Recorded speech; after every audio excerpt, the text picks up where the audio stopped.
first impression, I love it. I have a Santa Fe, I love it. Beautiful.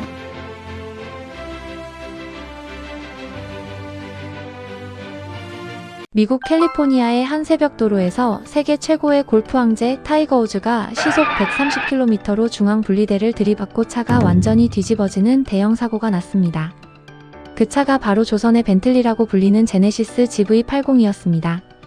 차는 완전히 박살이 났어요. 앞부분은 형체를 알아볼 수 없을 정도였고 도어도 뜯겨나갔습니다. 그런데 타이거 우즈는요? 다리 골절로 수술을 받았지만 살아있었습니다. 미국 CNN, MBC, 워싱턴 포스트가 일제히 물었습니다. 도대체 저 차가 어떤 차야? 그날 이후 미국 전역에서 제네시스 GV80 검색량이 하늘로 치솟았습니다. 한국산 고급차가 세계 최고의 골프 황제의 목숨을 구했다는 사실. 그 하나가 어떤 광고보다 강력한 메시지가 됐어요. 그리고 지금 미국에서 벤츠와 BMW, 아우디를 밀어내고 고급차 시장에서 제네시스가 더 높은 품질 평가를 받고 있습니다. 오늘 저는 그 놀라운 40년의 이야기를 여러분께 차근차근 들려드리려고 합니다. 이제 한국. 이야기는 1986년으로 거슬러 올라갑니다. 그 시절 우리나라는 아직 경제적으로 넉넉하지 않았고 한국산이라는 말은 솔직히 말씀드리면 저렴하다는 인식과 거의 같은 말이었어요. 그런 시대에 현대자동차가 미국 시장 문을 두드렸습니다. 들고 간 차는 엑셀이라는 소형차 한 대. 가격은 $5,000도 안 됐으니까 미국에서 팔리는 차 중 가장 싼 축에 드는 차였죠. 처음 반응은 정말 뜨거웠어요. 첫 해에만 16만 대가 팔리고 이듬해에는 26만 대가 넘게 팔리면서 미국에서 가장 빠르게 팔린 수입차라는 기록을 세웠습니다. 미국 사람들은 이렇게 말했대요. 이렇게 싼데 굴러가기까지 해? 신기하네. 근데 문제는 그 다음이었어요.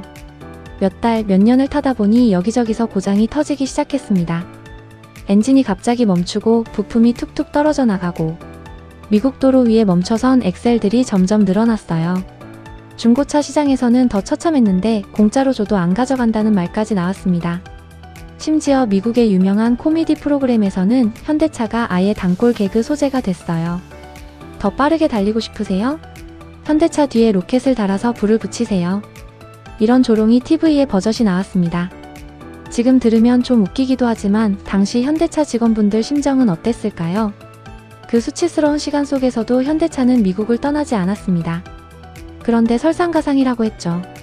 1997년 대한민국을 통째로 뒤흔든 외환위기. 이른바 IMF 사태가 터졌습니다. 기업들이 무너지고 거리에는 실직자들이 넘쳐났어요. 여러분 중에서도 그 시절을 직접 겪으신 분들 계실 텐데 정말 나라 전체가 숨을 멈추는 것 같은 시간이었죠. 그 한복판에서 현대자동차도 벼랑 끝에 몰렸습니다. 본국이 휘청거리는데 미국에서도 신뢰를 잃었으니까요. 이러다 미국에서 완전히 짐 싸야 하는 거 아니야?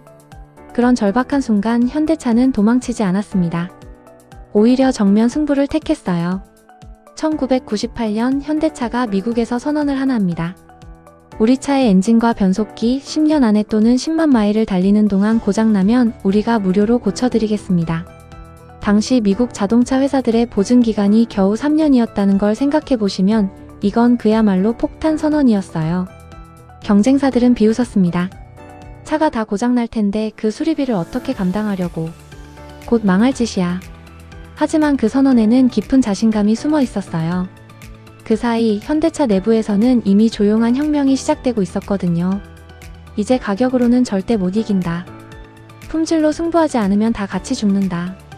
이 절박한 위기의식이 회사 전체에 퍼졌고 설계 단계부터 아주 작은 결함 하나까지 잡아내는 품질혁신 조직을 새로 만들었습니다.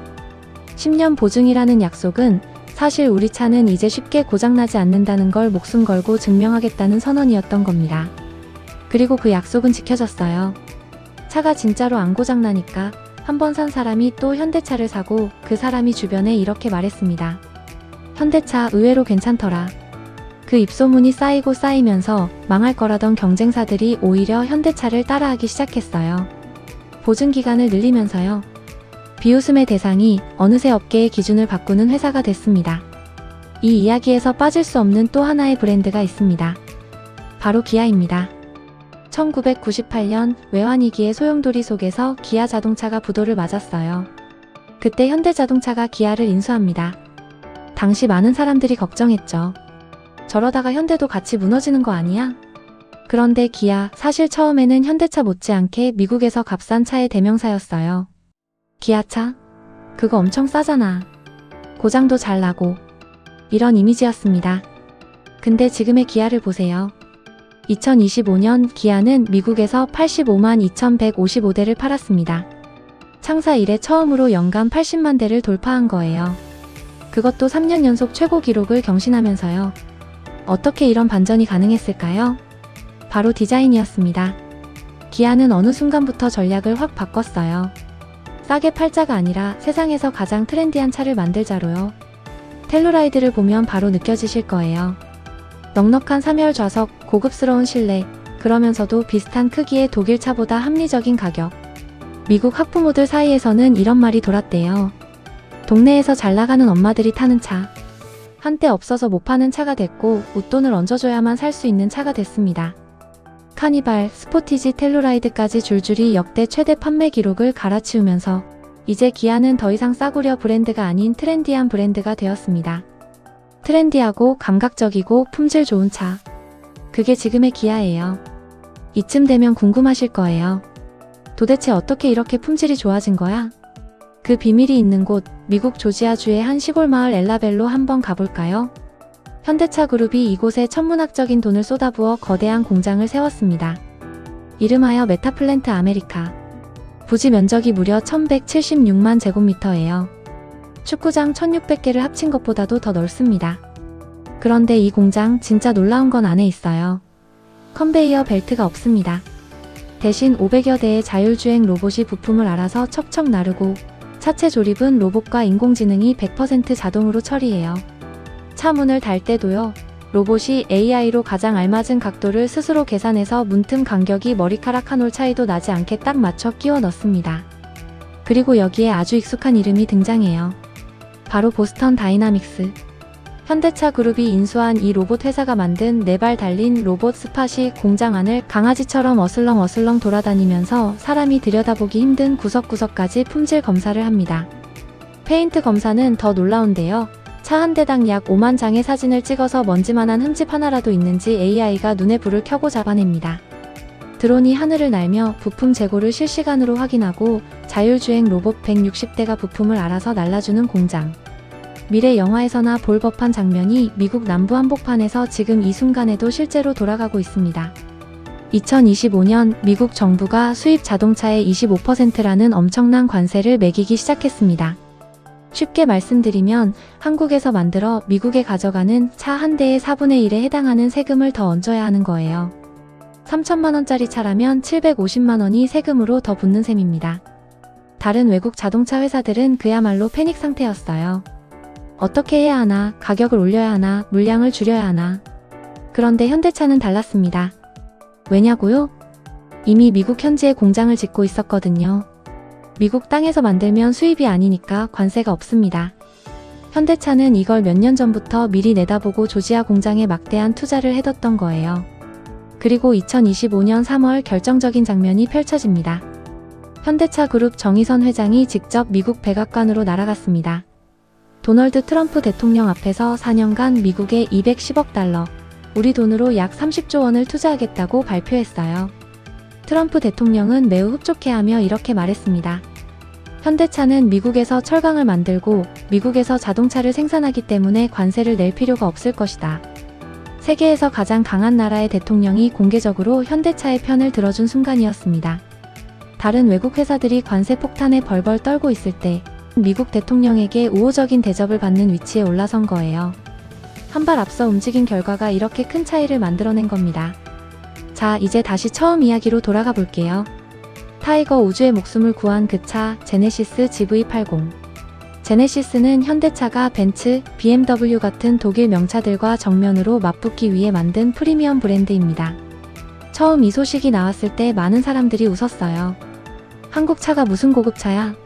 제네시스 마크도 베낀 것 같은데? 그런데 지금 미국에서는요? 2025년 JD 파워 신차 품질 조사에서 제네시스는 프리미엄 브랜드 부문 3위를 차지했습니다. 벤츠보다 더 높은 순위를 기록했습니다. 그것도 9만 2천 명의 미국 소비자들이 227개 항목에 일일이 답한 실제 경험의 결과예요. 광고로 만들어낸 숫자가 아닙니다. 제네시스 GV70은 2025년 한 해에만 33,876대가 팔리면서 가장 인기 있는 모델이 됐고, GV80, G70까지 합치면 이 세 모델이 제네시스 전체 판매의 84%를 책임졌어요. 미국 부자들이 벤츠 대신 제네시스를 고르고 있습니다. 마지막 남은 편견의 벽까지 조용히 하지만 완전하게 무너진 거예요. 2025년 현대차 그룹이 미국에서 거둔 성적표를 한번 같이 보실까요? 현대차 단독 브랜드 90만 1686대, 사상 처음으로 90만 대를 넘었습니다.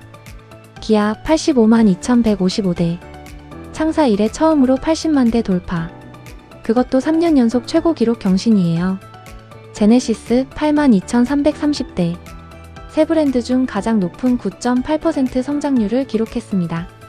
그리고 이 숫자들을 다 합치면 어떻게 되냐면요. 2025년 한 해 동안 미국에서 팔린 한국 자동차가 무려 183만 6170대, 벤츠와 폭스바겐 같은 유럽의 전통 강호들을 매출 규모에서 앞서는 위치에 올라섰습니다.